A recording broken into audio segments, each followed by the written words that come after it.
You know, I struggled in school. I was the kid who spent most of the day chilling out with the janitor in the hallway, right? I was the kid in middle school who had such a hard time keeping his mouth shut that I grew up on a first-name basis with Shirley, the receptionist, in the principal's office. And I was the kid in high school who had such a hard time learning to read that I spent most of my high school days hiding in the bathroom to escape reading out loud with tears streaming down my face. I was diagnosed with dyslexia, or a language-based learning disability, in 4th grade. I was diagnosed with ADD, or attention deficit hyperactivity disorder, in 5th grade. And I dropped out of school for a year in 6th grade. I was a kid who believed that because I was different, I was deficient. That I was the stupid, crazy, and lazy kid. And you can imagine by the time I re-enrolled in high school, there were a lot of low expectations that surrounded me. I was told by my dad that I would probably be a high school dropout. And I was told by a teacher, unfortunately, that I would most likely end up in jail or incarcerated. But you know what? I beat those odds. Transcended those low expectations. I want to spend my time with you talking about what are the things, investments, commitments that help young folks like me beat those low expectations and prove them wrong. And in my life, it was really 3 things. I'm here today because of multiple teachers, but I want to tell you about one of them. A guy named Father Young. Met Father Young at a tipping point in my life where I could have went left, but I went right. First college before Brown, Iowa Marymount University. Went there on soccer scholarship. Thought I was a dumb jock. Couldn't be anything but that. And on the first day on campus, the soccer coach made us go around to the different departments and listen to the presentations.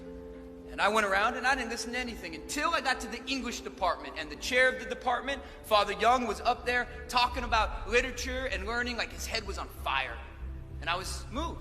So I went up to him afterwards and I said, Father Young, you moved me. I think I might want to be an English major here at LMU, but I don't know if I can do it. I don't read well, I don't write well, I don't spell well.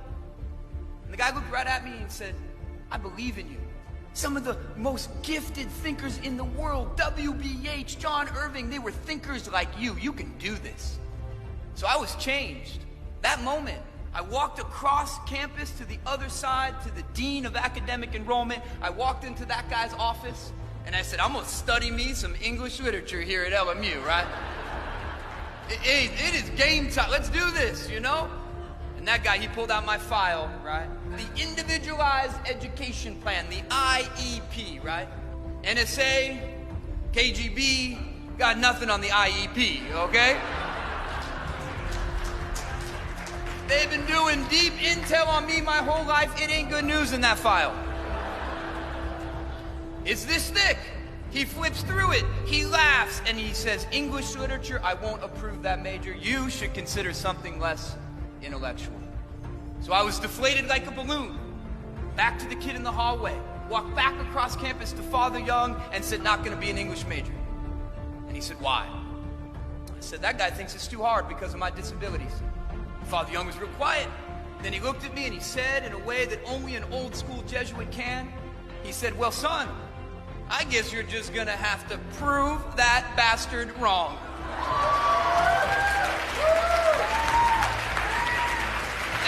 And the next day I enrolled in 4 English literature classes. And that guy who told me I should consider something less intellectual, let's just say that he has an autographed copy of both of my books on his desk right now, right? I was a kid who believed that because I was different, I was deficient. That I was the stupid, crazy, and lazy kid. But I've come to believe to my core that these things that we have labeled to be deficiencies or disorders aren't that. They are differences in the truest sense of the word.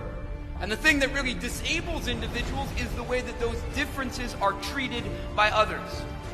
A foundation of my journey of change was a deep commitment to not just fixing kids' problems, but finding and celebrating and scaling their strengths. And if you listen to any journey of change by somebody like me who grew up in the hallway, it's all about finding that thing that they are good at. I want to spend my time celebrating the potential of those kids who learn and live differently.